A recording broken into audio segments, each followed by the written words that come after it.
In this video, we're going to review how to apply members to your point cloud scan to get that ready for DXF output. Now, why might you want members in your scan? Well, certainly it depends on your use case, but most commonly it's because you want to export particular geometry to your modeling or drafting software of choice, and DXF and individual line members are a good way to do that. To demonstrate, what I'm going to do is I'm going to crop this crop box, or I should say manipulate it, to expose the framing of the podium deck of this lab we were just looking at. And as you can see, we have some beams. Now, it might be useful to have beam centerlines if you're an engineer and want to bring that into your analysis program, or if you're just trying to figure out some rough math as a contractor or an architect. We could just go ahead, left-click members, left-click new member, and start to apply new members right onto our scan.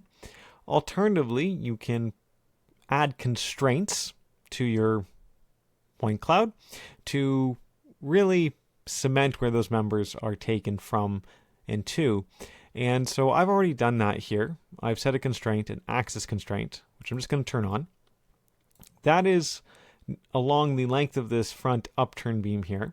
And when I activate it, it means that when I now go to click members and then new member, I can only put it along that axis. And that can be quite nice, especially if I'm using a particular axis to define more than a few members.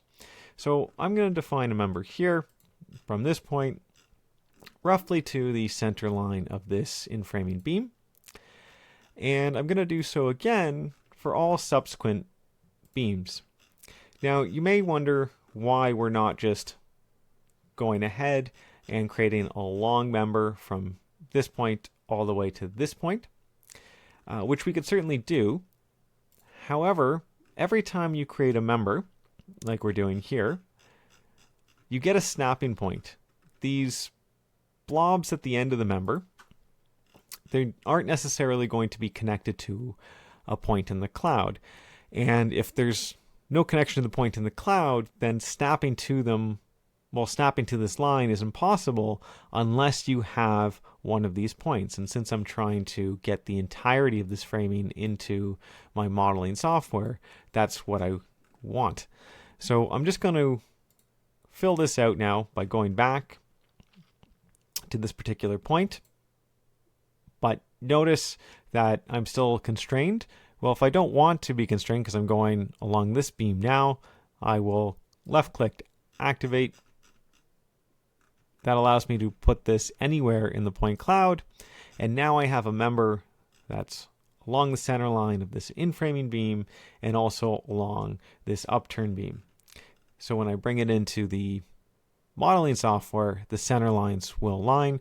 To go back to that upturn beam to continue it, I can click activate, then apply a new member, go back to that point, and then just continue on the process. Or if I'm not trying to model these beams or get the geometry, I can just go ahead and go all the way to the end.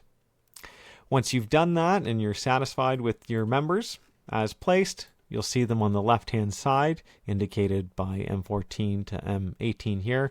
You can lock them or toggle their visibility, or of course delete them. Once you're done though, you can go up to members, click export to DXF, and then you'll get a members DXF file.